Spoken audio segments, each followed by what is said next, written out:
Buyurun Nəsibə xanım. Mən öncədən bayaq dediyim kimi bütün seminar iştirakçılarına təşəkkür edirəm. Qoşulduğunuz üçün minnətdaram. Bizim bugünkü mövzumuz nitq qüsurları haqqındadır. Nitq qüsurlarının aşkar olunması və onların aradan qaldırılması. Məsələ orada belədir. Deməli, indi nitq qüsurları uşaq belə deyək də, uşağın əslində nitq inkişafı 1 yaşından başlayır. Amma 1 yaşına qədər nitqin inkişafına təsir edən amillər var ki, onlar uşaq doğulan gündən təyin etmək olar.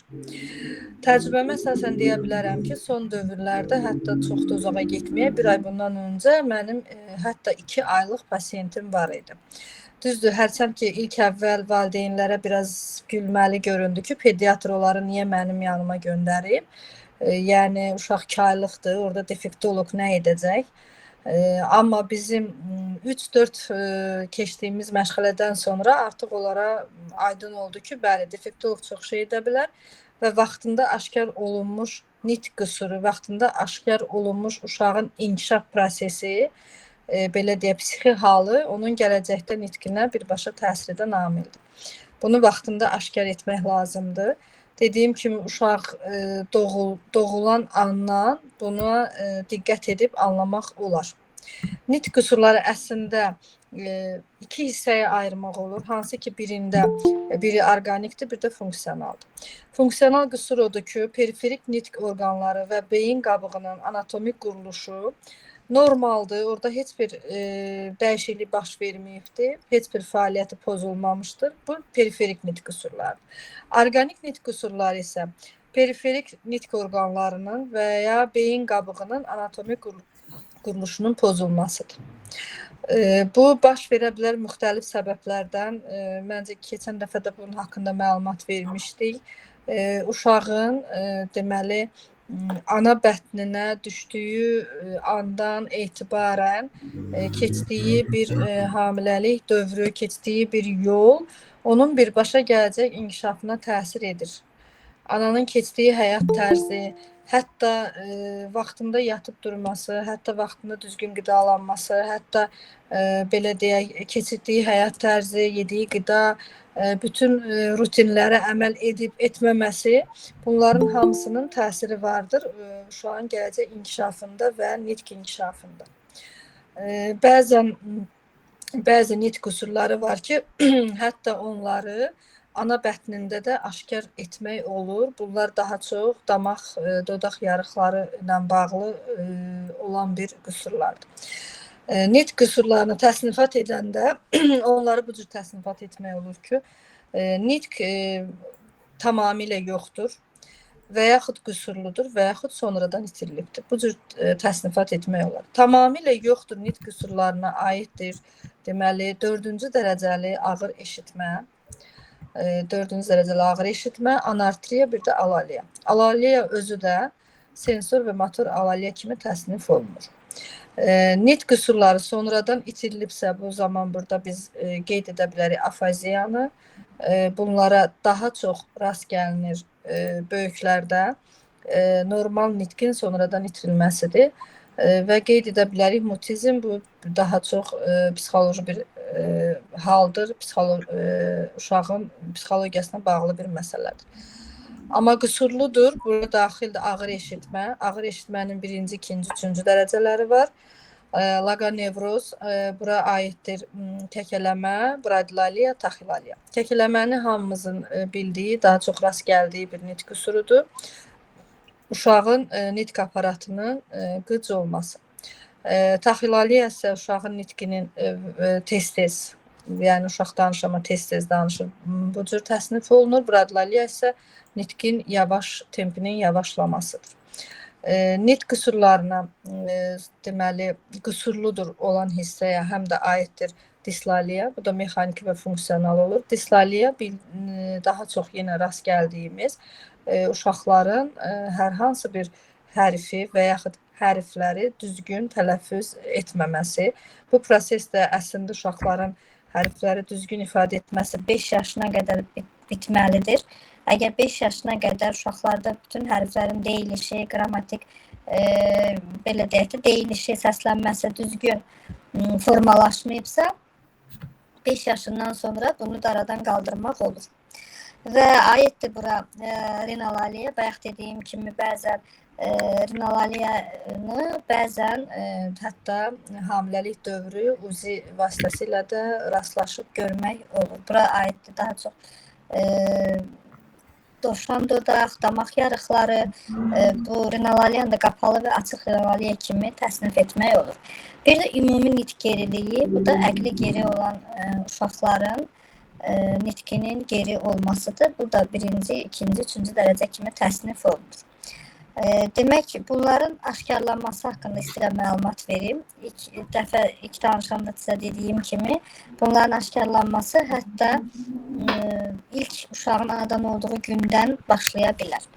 Necə başlaya bilir ilk anadan olduğu gündən? Belə deyək, uşağın ağlaması, anadan olanda uşaq ağlayıbmı? Biz valideynlə görüşəndə, valideyn yanımıza gələndə, biz uşağı müayinə edəndə, defektolog, loqoped kimi ilk öncə anaya suallar veririk. Hamiləlik necə keçib? Uşaq keysəriyyə doğumudurmu, təbii doğumudurmu, doğulan kimi ağlayıbmı? Belə deyək, uşağın deməli fizioloji sağlığı olubmu və uzun müddət sürübmü? Uşaq küvezdə neçə müddət qalıbdı? Apgar şkalası ilə qiymətləndirilməsi necə olubdu? Udma, əmmə aktına qədər ananın hamiləkdə keçirdiyi hər hansı bir infeksion xəstəliklər varmı, yoxmu? Qidalanması necə olubdu? Ana hipertonikdirmi, yəni təzyiqli olubmu? Bütün bunların hamısını sualları verib, toplayıb, anamnez olaraq toplayıb, ondan sonra qərara gəlirik ki, uşaqda hansı nitq qüsuru və yaxud hansı inkişaf prosesinin ləngiməsi və yaxud geriləməsi var. Belə deyək, bəzi nevropatoloqlar daha deyək ki, işinin peşəkarı olan nevropatoloqlar bəzən uşaqlara müraciət eləyəndə, onlara diaqnoz qoymaq istəyəndə onlar bir zaman alırlar, yönəldirlər defektoloqa, loqopedə, defektoloqa daha çox və deyirlər ki, gedin onunla belə deyək bir 10 gün, 15 gün görüşün, sonra defektoloqla bir əlaqə saxlayıb biz birlikdə qərar verək ki, uşaqda hansı nitq qüsuru var. Bu o demək deyil ki, nevroloqlar bizdən daha belə deyək az oxuyublar, daha bilirlər. Xeyr, onlar həkimlərdir, onlar hər bir halda tibb işçilərdir, tibb sahəsini bitiriblər. İnsan anatomiyasını, insan beynini bizdən daha yaxşı bilə bilərlər. Yəni sadəcə burada bir məsələ var ki, onlar uşağı yarım saat, ən belə deyək çoxu 40 dəqiqə müşahidə edirlər. Olur ki, bəzən uşaqları bu müşahidə zamanı hər hansı bir nitq qüsurunu görmək olmur. Bəzən yanlış bizə proqnoz verilmiş olur. Uşağın əhvalına bağlı olaraq, düşdüyü mühitə bağlı olaraq, özünə aparmasına bağlı olaraq. Amma biz yanımıza gələndə, biz uşağı uzun müddət görəndə, belə deyək, bir 5 dəfə, 6 dəfə, hətta 10 dəfə görəndə uşaq artıq bizə öyrəşir, bizim yanımıza sərbəst olur. Biz hər dərs daha bir yeni bir uşağın yeni bir məsələsinə rastlaşa bilərik. Biz həmən gələn kimi uşağa ağzını aç, hətta bu əgər körpə uşaqdırsa, ağzını açıb baxıb onun həmən yumşaq damağını müayinə edə bilmirik. Tutaq ki, dilin formasını, ağız boşluğunu, orada hər hansı bir yarığın olub-olmadığını, bunları da həmən gələn kimi müayinə etmək biraz çətinlik doğurur. Uşağa nəyisə məcburi etməyin tamamilə əleyhinəyəm. Bunu hər zaman bütün valideynlərə deyirəm. Hətta məni son vaxtlar daha çox narahat edir məcburi uşağın əlini tutaraq elədiyi mütəxəssislərin masajlar. Bunlar hamısı yol verilməzdir. O masajın xeyrindən çox uşağın əlini tutub o uşağa yaşatdığımız travma daha belə deyək, daha tez gec korreksiya olunan bir prosesdir. Yəni uşağı nəyəsə məcbur edib, əlini tutub da müayinə etmək falan bu şeylərin biraz diqqətli olmaq lazımdır. Bəzən məcbur qalırıq, amma o çox az hallarda baş verməlidir. Çalışmalıyıq, uşağı ilk öncə konsultasiya eləyəndə onunla ünsiyyət qurma bilək, kommunikasiya yarada bilək. oyun formasında, hər hansı bir hərəkətlər formasında, anadan anamnez toplayandan sonra uşağı sərbəst buraxıb nə edir, necə ünsiyyət qurur, belə deyək, hansı oyuncaqla, hansı formada oynayır. Bunların hamısını müşahidə edib sonradan qərara gəlmək olar. Bildiyimiz kimi defektologlar, loqopedlər diaqnoz qoymurlar. Onlar sadəcə rəy bildirə bilərlər. Diaqnozlar həkim tərəfindən qoyulur, psixiatr tərəfindən qoyulur. Ancaq bəzi hallarda, bəzi hallarda deməyə belə deyək, çox hallarda bəzi həkimlər bizdən rəy istəyirlər və bəzi ölkələrdə bu hal-hazırda tətbiq olunur. Rusiyada tətbiq olunur. Çox vaxt göndərirlər defektoloqun rəyini tələb eləyir nevroloq və defektoloq da ola bilər ki, onu bir günə yox, bir neçə gündən sonra cavablaya. Pedaqogikada bir müşahidə deyilən hissəsi var ki, uşaqların müşahidə olunaraq izlənməsi. Yəni bu müşahidə prosesindən sonra daha dəqiq, daha düzgün qoymaq olur. Ki uşaqda hansı nitq qüsuru var? Biz hal-hazırda danışırıq nitq qüsurlarından. Deməli, nitq qüsurları arasında indi daha çox rastlaşırıq kəkələmələrə, lap çox rastlaşırıq ləngimələrə, nitq ləngimələrinə. Daha çox rastlaşırıq hal-hazırda nitq geriləmələrinə də rastlaşmaq olur. Belə deyək, rinalaliya, hansı ki dodaq damaq yarığı olan nitq qüsurlarına son vaxtlar mən öz təcrübəmə görə deyirəm, bəlkə başqaları daha çox rastlaşır. Daha az rastlaşırıq. Bir də məni son vaxtlar narahat edən bir məsələ də uşaqların ağır eşitməsi ilə bağlı olan nitq qüsurudur. Bir 10 gün bundan öncə bir pasient müraciət eləmişdi. O pasiyentin 5 yaşı var. Serebral iflic xəstəsidir. Doğulandan, yəni bununla bağlı mübarizə aparıb valideynlər və 5 yaşına qədər nevroloq da deməyib, valideynlər də hiss etməyib. Akademik olaraq valideynlər akademik bilikləri aşağı səviyyədədir. Yəni onlar belə deyək, kənd yerində yaşayırlar, başa düşməyiblər, bilgisizdirlər. Özləri dedilər ki, yəni bizim bilgisizliyimizdən bu hal baş verir burada. Yəni ata da, ana da başa düşməyib ki, uşaqları tamamilə eşitmir. Orada mən həkimin də günahı var. Yəni 5 yaşına qədər həkim onu 2 aydan bir görüb, ən az 3 aydan bir görüşüb, müalicə edibdi, amma heç zaman deməyib ki, uşağınızın eşitməsini yoxlayın. Çox təəssüf ki, hələ də klinikalarda uşaqlar doğulanda onları Bera testindən keçirilmir. Yəni yoxlanılmır və bu da bu cür məsələlərə gətirib çıxardır. Əslində o uşaqla vaxtında işlənilsəydi, indi bu səviyyədə olmazdı. Çünki baxmayaraq da biz 10 gündür görüşürük. Hal-hazırda uşağa eşitmə cihazı yerləşdirilib. Yayda onun koklear implant əməliyyatı olacaq. Eşitmə cihazı yerləşdirilib, 4-cü dərəcə ağır eşitmədir. Amma bu 10 gündə bizim nə qədər nəticəmiz var, nə qədər irəliləyişlər var. Vaxtında aşkar olunsa daha yaxşı olardı. Doğulan kimi əgər Bera aparatı ilə yoxlansaydı, bu bizə çox yaxşı nəticə verərdi. Keçən dəfə demişdim, bilmirəm bütün iştirakçılar, keçən dəfə iştirak edən iştirakçılar varmı, yeni iştirakçılarımız qoşulubmu, amma yenə də deməyi özümə borc bilirəm. Uşaq doğulanda uşağı üçün edilən bir çox müayinələr var ki, bu müayinələr çox vacibdir. Mən başa düşürəm kiminsə maddi durumuna bağlı olaraq istəməz bu müayinələr etmək, amma bu müayinələr çox da belə deyək, toplam olaraq çox da baha başa gəlmir. Bu yaxınlarda bir nəfər etmişdi, 300 manat civarında olur, belə deyək. Amma bu müayinələr uşağın gələcək taleyini və valideynlərin gələcəkdə daha çox əziyyət çəkib pul xərcləməmələri üçün belə deyək, bir yoldur. Bu nədir? Uşaq doğulan kimi uşağın Bera aparatı ilə qulağının yoxlanılmasıdır, eşitmə testinin yoxlanılmasıdır, eşitməsi normaldır ya yox. Bu doğulan kimi 48 saat və bəzi yerlərdə 72 saat ərzində daban testinin verilməsidir ki, hansı ki, orada da bəzi xəstəliklər, belə deyək, genetik xəstəliklər aşkar oluna bilər. Ən başlıcası fenilketonuriyadan söhbət gedir. Vaxtında aşkar olunsa, uşağa düzgün diyeta, düzgün qida seçilsə, orada amin turşuları beyni zədələməz və bu da gələcəkdə uşağın normadan çox da fərqlənməyən bir uşaq kimi yetişməsinə gətirib çıxardır. Neyrosonografiyadır, uşağın deməli ürəyinin yoxlanılmasıdır, UZI olunmasıdır, daban testi dedik, bel aparatı görməsinin yoxlanılmasıdır. Yəni bu proseslərin belə deyək bizim bir 300 manat civarında pul xərcləyəcək, amma vaxtında aşkar olunsa, əgər bax o uşaq doğulan kimi eşitməsi yoxlanılsaydı, vermirdi, izləmirdi. Belə deyək, artıq uşaq 4-5 aylıq idi, amma reaksiyalarından bilinirdi ki, burada hansısa proses düzgün getmir.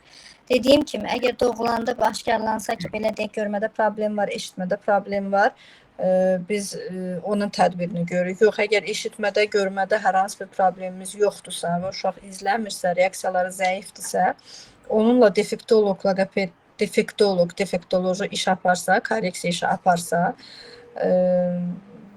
sonralar 3 yaşdan sonra aşkarlanıb və 3 yaşdan sonra çəkdiyimiz əziyyətdənsə, vaxtında aşkarlanıb, vaxtında çəkilən əziyyətlər daha çox bəhrəsini vermiş olur.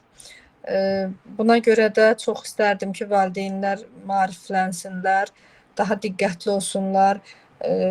Biraz da burada böyüklərin də belə deyək, müəyyən mənada qatqısı var. Valideyn ola bilər gəncdir, ola bilər heç vaxt rastlaşmayıb. O qədər indi cavan, gənc ailələr var ki, heç vaxt uşaqları görməyiblər, rastlaşmayıblar, normativi bəlkə bilmirlər, xəbərləri yoxdur, bəlkə oxumayıblar, amma evdə onların valideynləri var, belə deyək. Valideynlər bunu daha tez seçə bilərlər, çünki onlar artıq valideyn olublar, uşaqları görüblər. Daha tez aşkarlaya bilərlər ki, hə, bu uşaqda bax, bu nəsə yolunda getmir, nitqi uyğun deyil. İndi daha çox müraciət edirlər, məsələn 3 yaşı var, amma nitqində hələ tək-tək sözlər indi yaranmağa başlayır. Bəzən valideynlərin, o baba nənələrin yanlış xatırlatmaları olur. Valideynə deyirlər ki, bu düzələcək, bu normaldır. Onun atası da belə danışıb, anası da belə olubdur.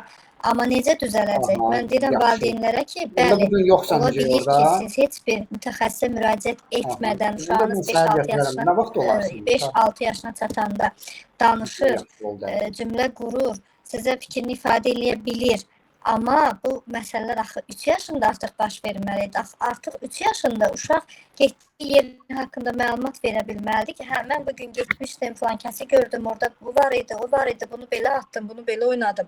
Yəni, bu 3 yaşında olan proses 6 yaşında baş verir. Valideyn buna sevinir ki, bu normadır.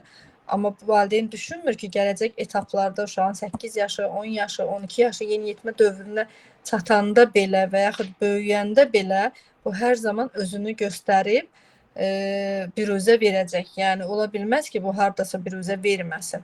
Bəzi istisna hallar var ki, uşaqlar danışa bilirlər, çox yaxşı nitqə də sahibdirlər, amma onlar danışma ehtiyacı duymurlar və danışmırlar.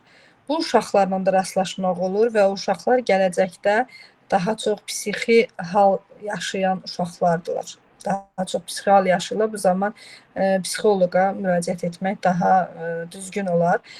Kamil müəllimin sözünə qüvvət. Bayaq dedi ki, psixologiyada belə deyək, qeyri-peşəkarlar var.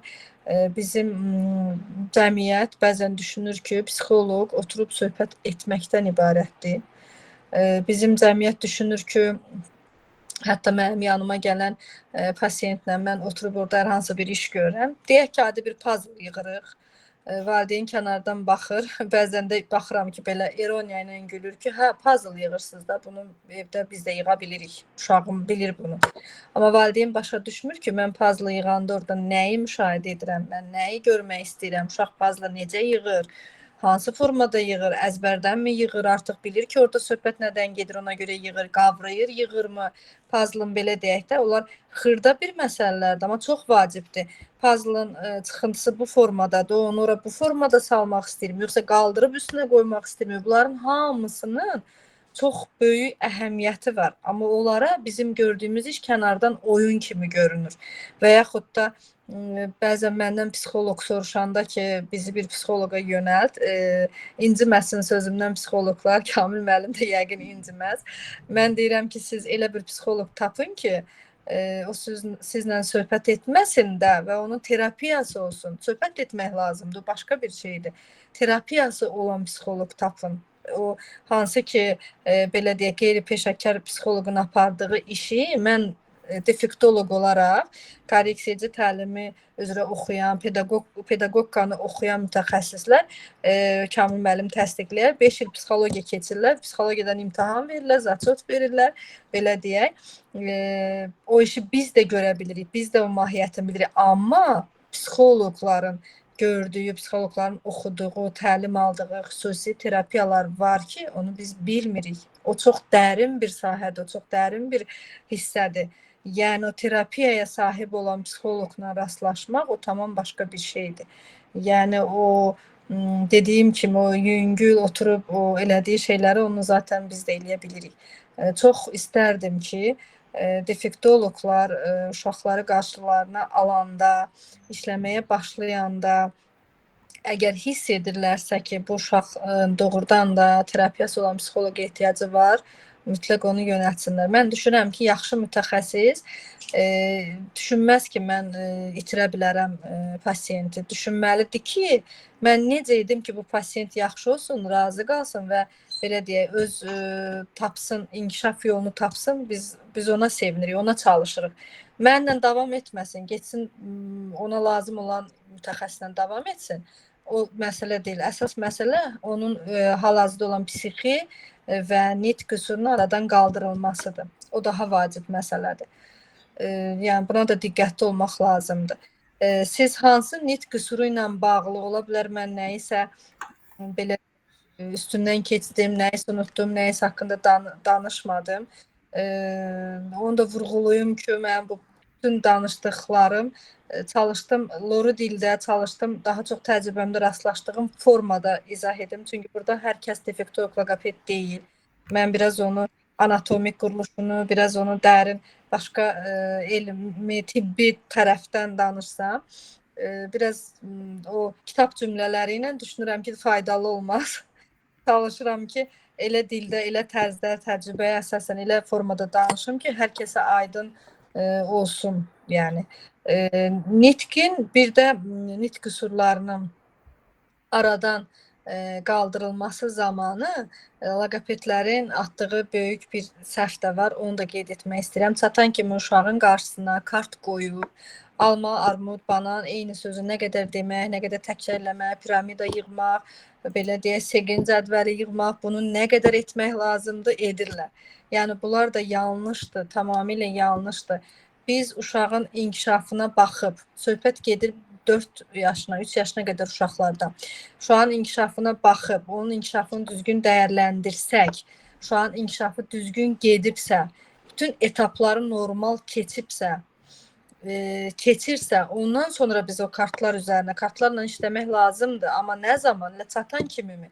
Biz əvvəl bir dəyərləndirməliyik. Uşağın psixi halı normaya uyğundurmu? Uşağın anlaması, qavraması, dərk etməsi, nitqi anlaması, bunlar yerindədirmi? Bunlar uşaq səni dinləyirmi? Bəzən uşaqlar eşidir, amma dinləmir. Fərqli-fərqli məsələlərdir. Uşaq ünsiyyətə girə bilirmi? Uşaqlarımız olub ki, bizim pasiyentlərimiz əslində gəlib, valideyn də deyir, biz də baxırıq ki, uşaq çox ağıllıdır, hər şeyi bilir. Bütün o deyək də bizim ətrafımızda biz qoyduğumuz bütün inkişafa bağlı bütün məsələləri özü həll edə bilir. Orada heç bir problem yoxdur. Hətta qruplaşdırır, eyniləşdirir, hər şey qaydasında dərk edir, qavrayır, normaldır, amma danışmır. Aha, biraz müşahidədən sonra məlum olur ki, uşaq ümumiyyətlə dinləmir. Ümumiyyətlə dinləmək istəmir və ona görə də danışmır. Orada dinləməni inkişaf etdirəndə, dinləmə bacarığına diqqət edəndə uşağın nitqi elə öz-özünə gəlir. Yəni çox var, heç biz o kart etapına gəlib çıxmırıq. Uşaq zaten başlayır o inkişafını işləyəndə, uşaq zaten başlayır özü danışmağa, özü sözləri ifadə eləməyə. Lazımdır, kartlarla da işləmək lazımdır. Mən demirəm ki, lazım deyil. Amma yəni karta qədər olan o mərhələləri keçmək lazımdır. Onu keçəndə nitq sonra özü gəlir və yəni bizim o kartları sonra işləyirik, səsləri sonra işləyirik. Çox gözəl məqamı vurğulayırsınız. Uşaq inkişafın hissəsi ilə məşğul olan psixoloqlar da karta və yaxud da ki, diqqət tapşırıqlarını vərəq üzərindən köçürmələr, nə bilim o labirintlər çəkmək falan, keçmək, ora daha çox fokuslanırlar. Davranış həddən çıxır. Davranış Bəli, bəli. terapiyası, təqlidlər, imitasiyalar, pekişdiricilər, ki, biz rusca buna podkrepitelь deyirik də. İlk öncə işə Bəli. başlayanda uşaq inkişaf pozuntusu olan uşaqlarda biz onu ilə pekişdiricilərini, podkrepitellərini tapmalıyıq. Həmin podkrepitellər əlimizdə bizim əsas vasitəyə çevrilir və onun vasitəsilə gələcək seanslarımızı, məşğələlərimizi həyata keçiririk. Ki, Bir məsələ aha. Buyurun, buyurun. Kamil müəllim, bir məsələ də vurğulayım ki, burada valideynin rolu necədir? Deməli, valideynlər sual verir. Evə məsələn tapşırıq verirsinizmi? Burada iki məsələ var. Evə tapşırıq vermək hansı formalı? Baxır hansı? Tutaq ki, biz Dislalli üzərində işləyirsə, bəli, evə tapşırıq verə bilərik. Valideynə də tapşıra bilərik ki, gün ərzində bunu edin, onu edin. Uşağa bu hazırlayaq bu hərfi deməyə. Amma bəzi məqamlarda valideynin istədiyimiz nədir? Gedin ünsiyyət qurun, gedin kommunikasiya, gedin uşağınızla oynayın. Yəni baxırsan ki, valideyn uşağı ilə ümumiyyətlə vaxt keçirmir, ümumiyyətlə oynamır, ümumiyyətlə oynamağın qaydasını belə bilmir. Sual verəndə ki, uşağınla məsələn 3 aylıq olanda, 4 aylıq cici oynamısanmı? Cici dediyimiz nə bilim kimsə ona kuku da deyir, cici də deyir. Gizlənmisənmi, gizlənpaç oynamısanmı, uşağını bir axtarmısanmı? Yəni o şeylər yoxdur, o şeylər artıq qalıb kənarda uşaqlarla valideynlər vaxt keçirməyi, onu yeməyi ilə düşünür ki, yedizdirdim, altını belə də üzr istəyirəm, pampersini dəyişdim və hər şey qaydasındadır, paltarı təmizdir, yuxusunu yatıbdır. Amma hansı ki ona zaman ayırmalıdır, hansı ki onun o psixoloji ehtiyacını doyurmalıdır, psixoloji ehtiyacını da verməlidir, uşağı ilə vaxt keçirməlidir, uşaq ananı hiss etməlidir, ətraf aləmi hiss etməlidir. Ondan mərhum olduğumuza görə hal-hazırda daha çox rastlaşırıq nitq inkişafı ləngimələri ilə, geriləmələri ilə. Yəni bir çox hallar orada valideynin də çox böyük rolu var. Hər zaman deyirik biz 40 dəqiqəyik. Həftədə tutaq ki, deyək ən yaxşı hal dəfə 40 dəqiqə. Amma yerdə qalan sizinlədir. Siz diqqət edin. Hələ də 5 yaşında pampersdə qalan uşaqlarımız var. Mən valideynlərə bunu izah edib çalışıb bitirə bilmirəm ki, pampers bacarığı bizim hər hansı bir xəstəlikdən, sindromdan, yəni bizim belə deyək də hətta serebral iflic olmağımızdan, heç birindən əqli geri olmağımızdan belə asılı deyil. Mən dəfələrlə heç danışmayan, heç ümumiyyətlə mənim bir pasiyentim vardı. Nə görmürdü, nə danışmırdı, nə eşitmirdi. Amma o uşağı ana 1 yaşında pampersdən çıxmağı öyrətmişdi. Yəni pampers valideynin uşağa aşıladığı bir vərdiş, bacarıqdır. Onu valideynlər başa düşmür. Gözləyirlər ki, uşaq danışsın ki, mənə desin ki, mən tualet istəyirəm. Yəni biz valideyni başa salmağa çalışırıq ki, bu sənin ona öyrədəcəyin bir bacarıqdır. Uşaq 1 yaşından sonra 2 yaşına qədər etapda pampersdən çıxmalıdır. Və yaxud da olsun çeynəmə aktının inkişaf eləməyə. Çeynəmə aktını inkişaf elətdirmirlər, hamı blenderdən istifadə edir. Və bu da bizim nitqimizə təsir edir. Gəlir ki, uşağın nitqində problem var, uşağın hələ də 5 yaş var, çeynəmə aktı yoxdur, udquna bilmir, ət yemir. Bunlar hamısı ciddi məsələlərdir. Kamil müəllim, bir məsələ də var ki, mən çox istəyirəm ki, gələcək uşaqlar doğulan ailələrdə çox yaxşı olar ki, heç olmasa uşağın 1 ayında mı, 3 ayında mı, 5 ayında mı, ya defektoloqla, ya bir psixoloqla görüşüb bir məsləhət alalar ki, mən uşağımın falan şeylərini düzmü edirəmmi, səhvmi edirəmmi, növbəti etapda nə etməliyəm, nələrdən bəzi valideynlər bəli bilmirlər, bəzi valideynlər uşağın hansısa bir xəstəliyin, hansısa bir diaqnoz qoyurlar. Hansı psixoloqlar? Mən inanırsınız bu yaxınlarda bir mərkəzdə demişdilər onların yeridən qurulmasında iştirak edir. Bir vakansiya elanı verdi. Gəlirdilər psixoloqlar və işləyirlər bunlar uzun müddət mərkəzlərdə. 6 ay, 7 ay, yəni kifayət qədər müddətdə 1 il. Bəsit bir şeylərdə məlumatları yox. Demirəm bilmirlər. Praktik olaraq bir şeylər edirlər. Amma nə etdiklərinin fərqində deyirlər. Nəzəri əsaslarını bilmirlər ki, mən bu tapşırığı nə edir? Hansı metodika işləyirəm? Oynayıram. Nə oynayırsan? Uzaqbaşı biraz ağıllı olan deyir, mən art terapiya eləyirəm. Amma art terapiyanın özlərindən xəbərləri yoxdur. Yəni bu oyundan başqa digər məsələlər, portage var, aba terapiya var, Denver oyun terapiyası var, floor time var. Bunlar heç birisindən xəbərləri olsa belə hansı mərhələlərdən keçməlidir, onu da bilmirlər. Nə etdiyini bilmədən görülən işlərdir də. İndi siz deyirsiniz psixoloqlar yəni bu sahə üzrə praktikanın öz məktəbi olmalıdır. Korreksiya edici təlimdə defektologiyada Sovet vaxtından qalma mənə elə gələn hansı bir məktəb var, ənənə var. Sizin kimi insanların timsalında bəlkə onlar qalır da. Amma psixologiyada praktik məktəb demək olar ki, yoxdur. Mən Sıfır sizinlə səviyyəsindədir.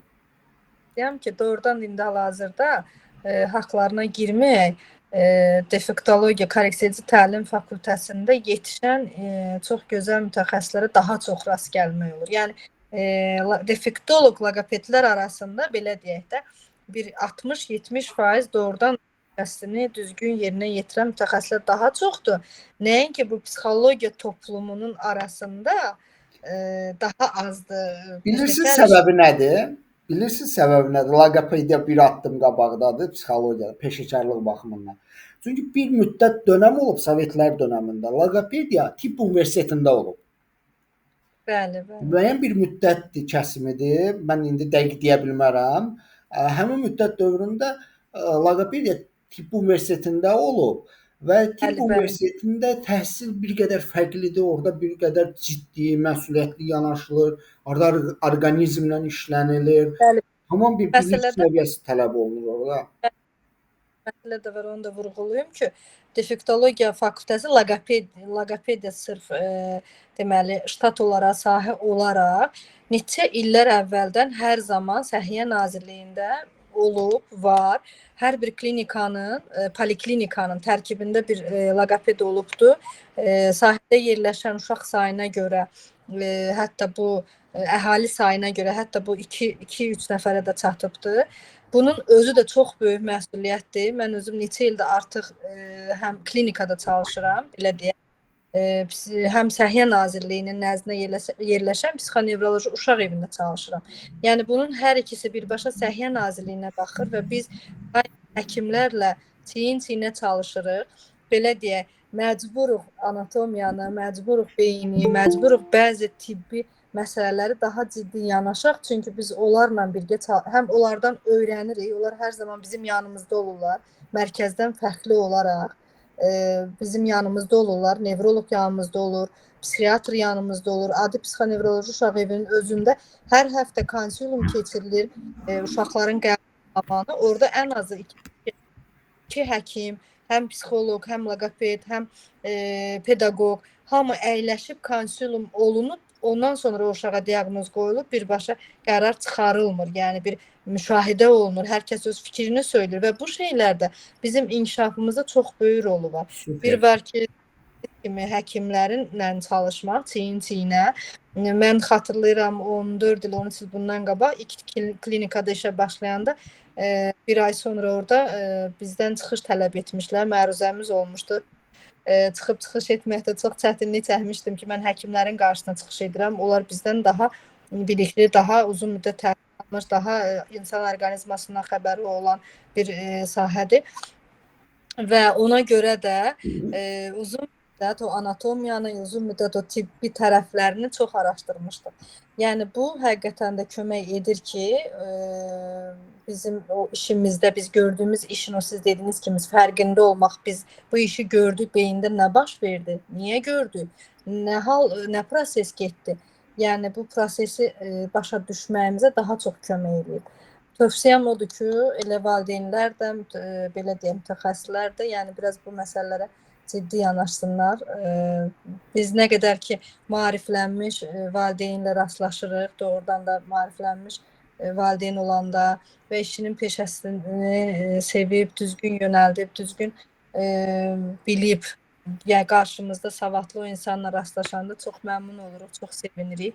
Bizim də bilmədiyimiz çox-çox məsələlər var. Bilirəm, sizin də vaxtınız məhduddur. Onda biz belə eləyək də, cəmi 2 ya da 3 nəfər maksimum sualını almaq istəyirsinizsə, sual verənlər kim əlini qaldırsa. Bəli, buyurun. Anjela xanım, Aytaç xanım, Samirə xanım. Axşamınız xeyir olsun bir daha. Mən sualı orada Kamil müəllim qeyd eləmişdim. Nəsbə xanım çox gözəl vurğuladınız. Hər şeyi çox ətraflı məlumat verdiniz. Təkrar mən bu barədə öyrəndikcə hər dəfə görürəm ki, yeni öyrənirəm. Sanki heç xəbərim yoxmuş kimi. Doğrudan da hər dəfə təzə bir hər cümlənizdə bir şeyi kəşf eləmiş oldum. İndi mənim çox az hallarda ilk dəfə olacaq ki, bir pasiyentim var, Down sindromlu pasiyentimdir. Mən Şəki rayonundan qatılıram. Şəki Bərpa Reabilitasiya Mərkəzində loqoped defektoloq kimi çalışıram. Buyurun. Amma öncə pedaqoq təhsilim var, pedaqoq olmuşam. 15 il inklüziv təlimdə, ev təlimlərində xəstə əngəlli uşaqlarla çalışmışam, amma sonra təhsilimi ikinci təhsil olaraq loqopediya kimi yenidən təhsil alıb istəyirəm burada mütəxəssis kimi, savadlı mütəxəssis kimi bacarığım göstərim. İndi sizə bir sualım var, Nəsbə xanım. Mənə maraqlıdır. Down sindromlu uşaqlarda, misal üçün məndə olan pasiyent hələ indi müraciət ediblər, Şəkin kəndindəndir. Uşağın normalda 9 yaşı var. Bunu ev təhsilinə vermədilər, verdilər gimnaziyaya, inklüziv təlim üçün. Orada da müəyyən özünüz bilirsiniz, gimnaziyada olan təhsil səviyyəsində bilirik, hamımıza bəllidir. Yəni sıfır səviyyəsində, çox acınacaqlı. Heyf ki belədir. İndi uşağın bir xeyli yaşı var da, 9 yaşı. Mən onu siz dediyiniz Portage testi ilə dəyərləndirmə elədim. Uşaq 4 yaş yarım çıxdı. İnşallah ki, sentyabr ayından təlimlərə qatılasıdır. İndi isti olduğuna görə, havalara görə uşaq biraz nasazdır. Mənə maraqlıdır ki, onun korreksiyasında, nitqinin korreksiyasında ən çox nədən istifadə eləyim? Yəni bir nə örnək kimi, bir nəyə çox fikir verməliyəm, hansı tərəfdən yanaşmalıyam? Yəni kitablardan fərqli olaraq sizin bir professional kimi fikriniz maraqlıdır. Çox sağ olun. Bu Portage-lə dəyərləndirəndə nitq də 4 yaş yarım olaraq bizdə 4 yaş. Bəli. Hələ deyərəm ki, bəlkə də 4 yaş yarımı bitirmir də. Belə yəni qısa sıfır nitq deyil. Var kəlmələr, çox az sayda var. Yəni danışmamaq var, ünsiyyətsizlik var uşaqda. Söz var, amma ünsiyyət yoxdur. Kəlmələr var. Bunu başa düşün. Qoyduğunuz hər deyə bilər, bu alma varmıdır, bu nədir? Bəli. Siz sual verin. Bugün nə gəldi? O sualları da cavablandırır. Mən onu dəyərləndirəndə üzr istəyirəm. Yəni həm uşaq elə bir tanımadığına görə onu da nəzərə aldım ki, uşaq ilk dəfə məni görürdü. Bəlkə ola bilsin ki, onlarda tutulmalar olur, özümüz bilirik, psixoloji problem. Bəli. Həmin anda elə bilin ki, sanki mən biraz elə bilin güzəştə getmişəm də nəylərisə ki, bəlkə öyrəşəndən sonra, bir müddət alışandan sonra həmin suallara daha dərindən cavab ala bilərəm.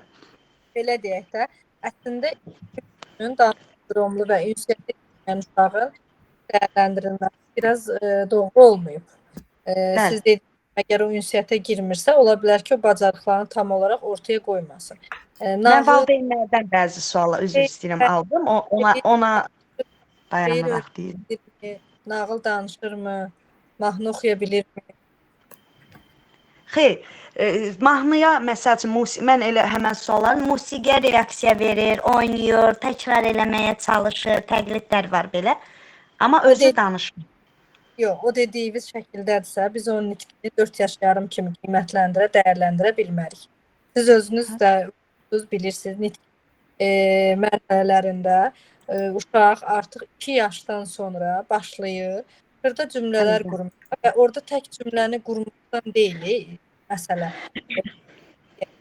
Bizim yanımıza gəlir əqli geri uşaq, lap olsun dansın, əqli geri uşaqdan danışır. Əqli geri uşaq gəlib, amma hər şey danışmaq demək deyil ki, onun nitqi normadır. Hər şey danışmaq şərt deyil.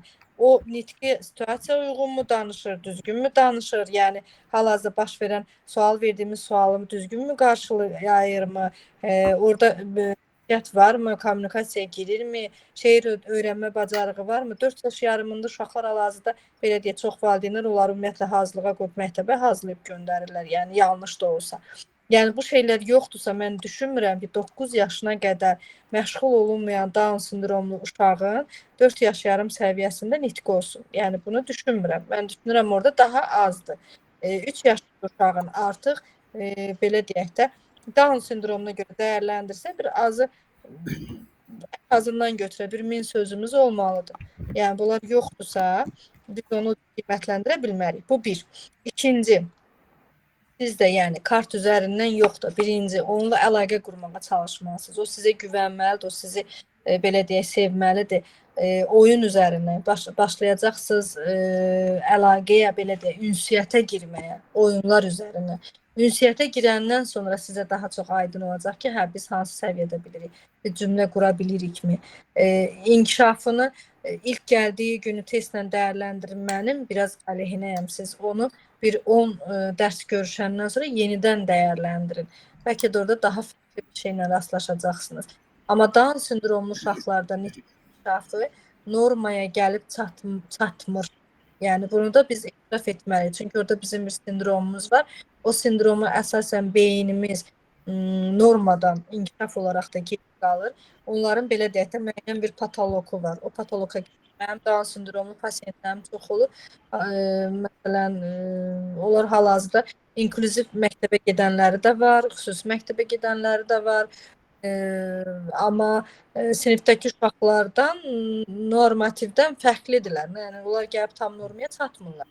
Amma korrekt etmək olur. Sizin birinci işiniz orada kommunikasiyadan başlamaq da uşağın kommunikasiyası yoxdur.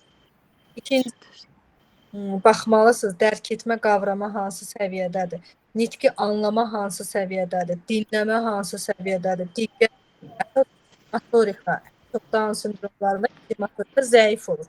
Onların nitqinin belə əzələlərinin spastikasının aşağı olmasına görə.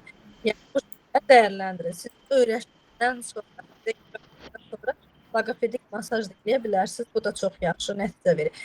Həmişə ilk dərsə başlayanda ünsiyyət qurandan sonra motorikanı daha çox motorika ilə bağlı aplikatorlarla masaj eləməkmi deyim, toxunmamı deyim, bunlarla çox iş, bunlarla beyninə daha çox.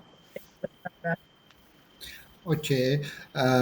Nəsibə xanım, növbəti Bəli. sual Çox verən sağ olun Nəsibə xanım, minnətdaram. Axşamınız xeyir. Samira xanım. Buyurun Anjela xanım.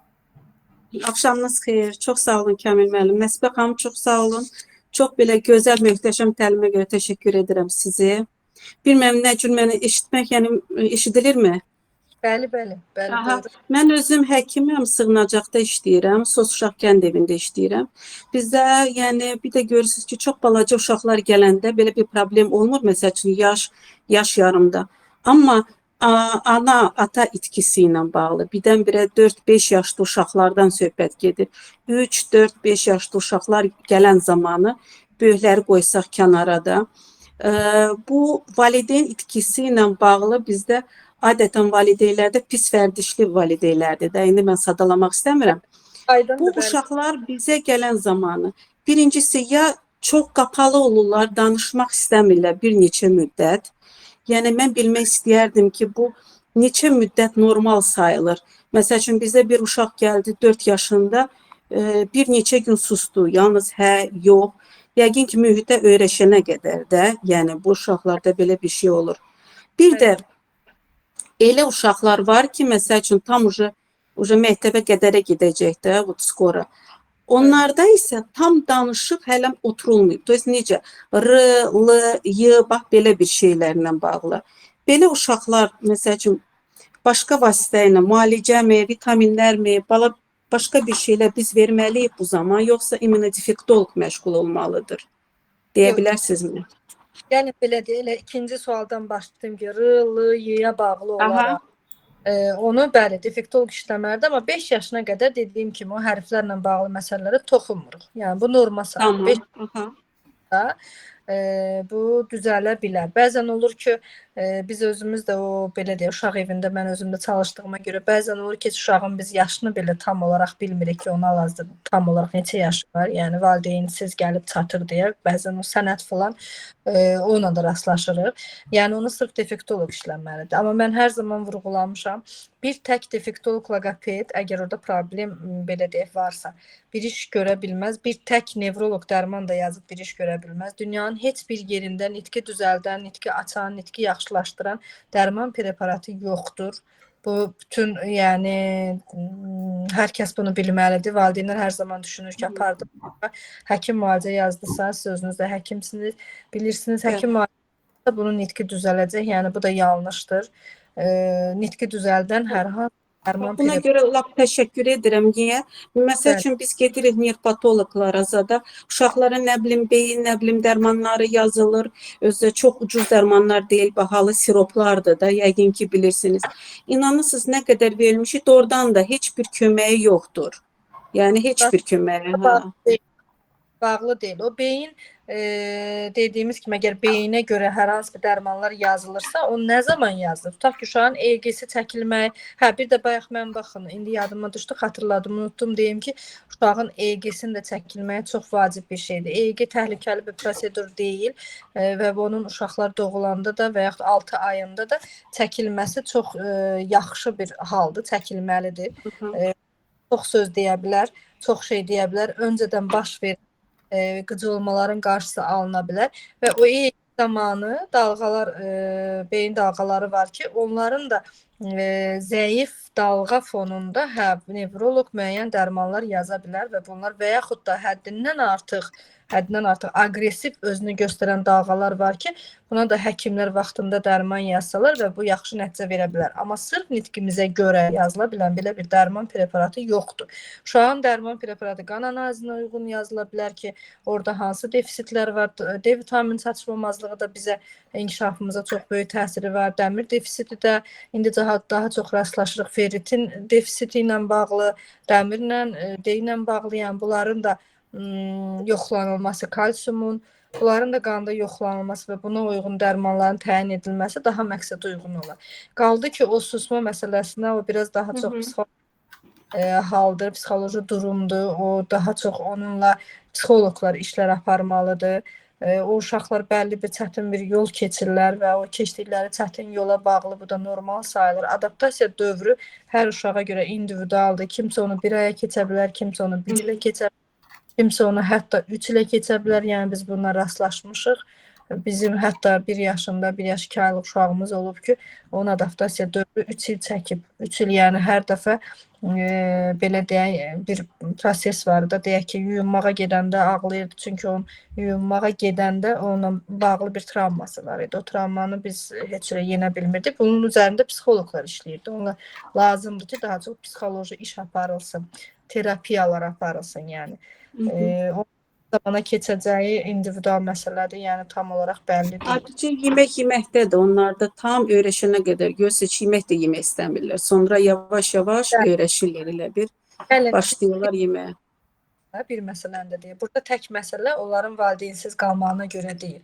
Normal halda valideyni olub belə deyə bir əskərə gedən, əskər belə gedəndə orada bir müddət o yeməyə öyrəşməyə çalışır. Bəli. Bir xarici ölkə. Təşəkkür edirəm. Sonuncu sual. Deyə bilmirik. Yəni Təşəkkür edirəm sizə. Valideyn itkisi ilə bağlı deyil. Yəni orada adaptasiya məsələsidir. Təşəkkür edirəm sizə. Buyurun. Sağ olun. Sonuncu sual Aytaç Rızayeva. Dəriyə xanımın da sualını cavablayarıq. Yəni Nəsbə xanım salam. Allah Sizə ilk öncə uğurlar arzulayıram.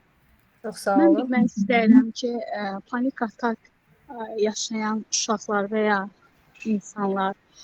insanların nitqində şəkələmə ola bilərmi? Maraqlı sualdır. Atak yaşayan Özüm pedaqoq olsam da mən də panik atak yaşayıram. Bəzən bu nitqimdə hiss edirəm. Gəlin belə deyək. Atakın fonunda kəkələməyə rast gələ bilərik necə? Onu kəkələmək kimi dəyərləndirməyək, nitqimizdə necə ki biz normal olaraq tutaq ki bir sevincli hadisə ilə rastlaşmışıq. Gəlir bunu istəyirik kiməsə çatdıraq. O qədər sevincliyik ki biz o təşviş həyəcan fonunda başlayırıq nitqimizi, yəni sözümüzü düzəldib deməməyə. Və yaxud da Allah uzaq eləsin bir hadisə baş veribdi. O hadisə gəlib biz çatdıra bilmirik. O demək deyil ki, diaqnozumuz kəkələmədir. Bu bağlıdır bir haqqına görə, nəfəs haqqına görə. Biz panik atakda da bizim nəfəs haqqı problemi olur. Axı nitqin formalaşmasında, nitqin olmasında nəfəs haqqının böyük rolu var.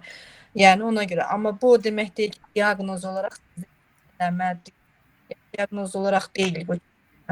Sadəcə sizin panik atakınıza görə nitqinizin səlis olmamağıdır. Özünü kəkələmə kimi göstərir. Bu kəkələmə sayılmaya bilər. Fərqli də ola bilər. Sizin kəkələməniz var, həqiqətən qırıcı sinir olmalıdır və bunun Atakınız da var. Yəni onu hər yerdə də ola bilər. Onu təyin etmək lazımdır. sırf əgər panik atak olan zaman bu başlayırsa, düşünürəm 90% bu sizin kəkələmə deyil, sadəcə panik atakın fonunda nitqinizdə olan göstərən haldır, prosesdir. Təşəkkür edirəm. Yox, məndə panik atak olan zaman olur. Bir də şagirdim var, 9 yaşında. O da panik atak yaşayır. Olan zaman hiss edirəm ki, nitqində dəyişikliklər olur da. Sözü tam deyə bilmir. Hə, panik atakla bağlıdır, nəfəs Bir də mənlə razılaşar. Orada prosedurlar, dərman preparatı, psixoloq ödəməsindən Çox sağ olun. siz də sağ olun. Dərya xanım da sualını cavablandırar. Nəsibə xanım, çox təşəkkür edirəm ilk öncə. Çox verimli bir webinar oldu. Kamil müəllim, sizə də təşəkkür edirəm hər birinizə. Buyurun. Mən 2 ildir ki, belə deyək, uşaq psixologiyası üzrə çalışıram. Hal-hazırda hər hansı bir mərkəzdə deyil də, özəl fərdi seanslar kimi məşğul oluram. Və ən çox rastlaşdığım problem təbii ki, nitq ləngiməsidir və bununla yanaşı belə deyim də, ən çox yəni müşahidə etdiyim budur ki, uşaqlar məsələn tək-tək kartların adlarını deyirlər, anlama qavrama işlənəndən sonra bunları deyirlər. Amma cümlə halına gətirmək və yaxud da ki, bu obyekt tutalım ki, soruşuram ki, bu hansı rəngdədir? Uşaq bu zaman çətinlik çəkir və valideynlərin də ən çox gözlədiyi uşağının danışmasıdır, nəinki onun belə deyək də idrak prosesləri.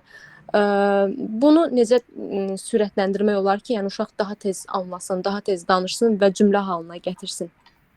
Uşağın neçə yaşı var xanım? Üzr istəyirəm. 4 yaşı var uşağın. 4 yaşı var. Sizcə aktiv lüğəti nə qədərdir?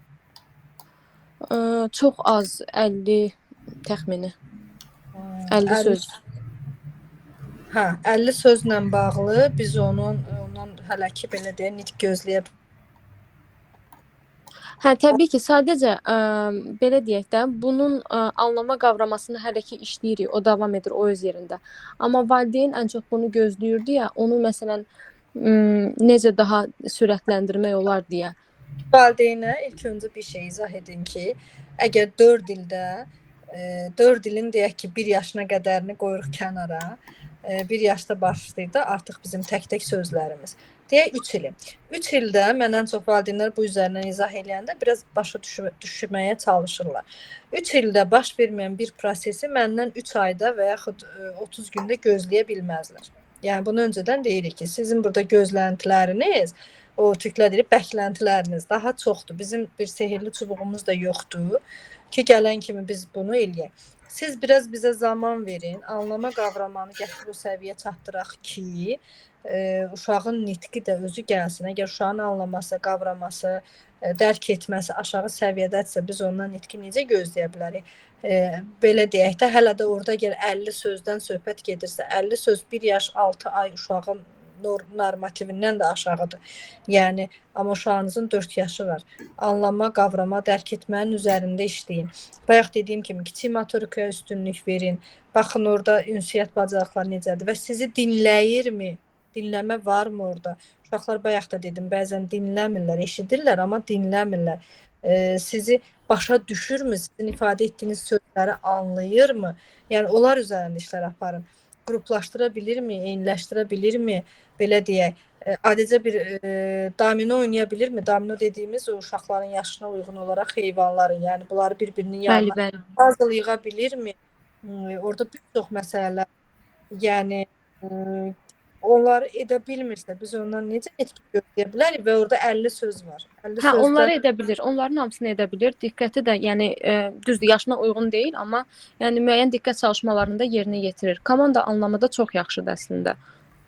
komanda anlamı yaxşıdır. Deməli siz onda aha, siz onda yaxşı olar ki, siz defektoloqa da ötürəsiz. Bir ay vaxt alır. Bir ay zamanında baş verir. Defektoloqun da bərabər Defektoloq da dəyərləndirir. Aha, çox təşəkkür edirəm. Çox sağ olun. buyurun. Mən sizə bir ipucu vermək istəyirəm. Bəlkə də bu yardımçı olar qısa müddət ərzində daha çox nəticə əldə etmək üçün. Ola bilsin ki, heç yardımçı olmasın. Yaxşı olar Dərya xanım, siz ara-sıra məşğələlərinizdə valideyni də otağa alasınız. Çox güman ki, valideynin özünün ümidsizliyi, narahatlığı, uşaqla təmasının az olmağı da burada rol oynayır. O birincisi sizin necə işləməyinizi görəcək uşaqla. Sonra siz onun uşaqla təmasını müşahidə eləyəcəksiniz və bu sizə gələcəkdə fərqli yanaşmaları, improvizasiyalar yaratmağa da köməklik edir. Yəni mən öz praktikama söykənib bunu deyirəm. Bir də çox maraqlı bir nüans var. Hansı uşaqlarla işləyəndə atalar prosesə qoşulurlarsa, hansı uşağı ata gətiribsə, o uşaqların böyük əksəriyyəti daha qısa müddətdə irəliləyişlərdən əldə edirik. Bununla da çox az Mən müşahidə etmişəm şəxsən praktikamda. Yəni atalar prosesə qoşulanda uşaq daha tez başlayır qabağa gəlir. Davranışında da irəliləyiş olur, nitqində də hər şey daha da super getməyə başlayır. Kamil müəllim, sizinlə çox razıyıq. Təşəkkür edirik fikrinizə görə, amma burada bir məsələ də var ki, indi bizdə atalar çox az, nadir hallarda bu proseslərə qoşulurlar. Onlar evdə özlərini daha çox mən pul qazanıram. Yəni bu yetərlidir. Ata modeli deyə bir şey ancaq pul qazanan adam modeli kimi özünü göstərir. Atalıq prosesində çox az iştirak edirlər. Bir də Dərya xanım, bir şey də vurğulayım ki, valideynlə Kamil müəllim düz dedi, onların ünsiyyəti necədir və uşaq sosial şəbəkə deyək də belə deyək, telefon, televizor, kompüter arxasında çox zaman keçirirmi? Bunun da rolu var. Yəni bunu da ləğv etsək, orada da nəticə olar. Bəli, bəli. Onu əslində ləğv etmişik. Bir də Kamil müəllim, çox təşəkkür edirəm tövsiyənizə görə. İnşallah onu da denəyərik. Siz dediyiniz o telefonları ləğv eləmişik, amma var idi. Bəli, bəli. Hə, biraz valideynən hər zaman biraz zaman alın. Zaman alın, baxın. Çox sağ olun. Çox sağ olun Əsbə xanım. Mən sizə ənənəvi Buyurun. olaraq yekunda təşəkkürnaməmizi təqdim etmək istəyirəm. Təşəkkür edirəm, çox sağ olun. Hər Sizə zaman sağ olun. hazıram. Minnətdaram, təşəkkürlər. Nə yaxşı ki, sizin kimi mütəxəssislər var. Yəni digər insanlar da sizdən həm faydalanırlar, həm də ki, örnək götürürlər. Belə mütəxəssislərin olmağı bizi sevindirir. Minnətdaram, çox şad oldum. Hər zaman hazıram. Çalışdığım qədər qatılmağa. Bilirsiniz vaxtı. Çox sağ olun, minnətdaram. Buyurun. Xeyrə qalsın. Hər kəsə işində uğurlar diləyirəm. Hər kəsə peşəsini sevməsini arzulayıram.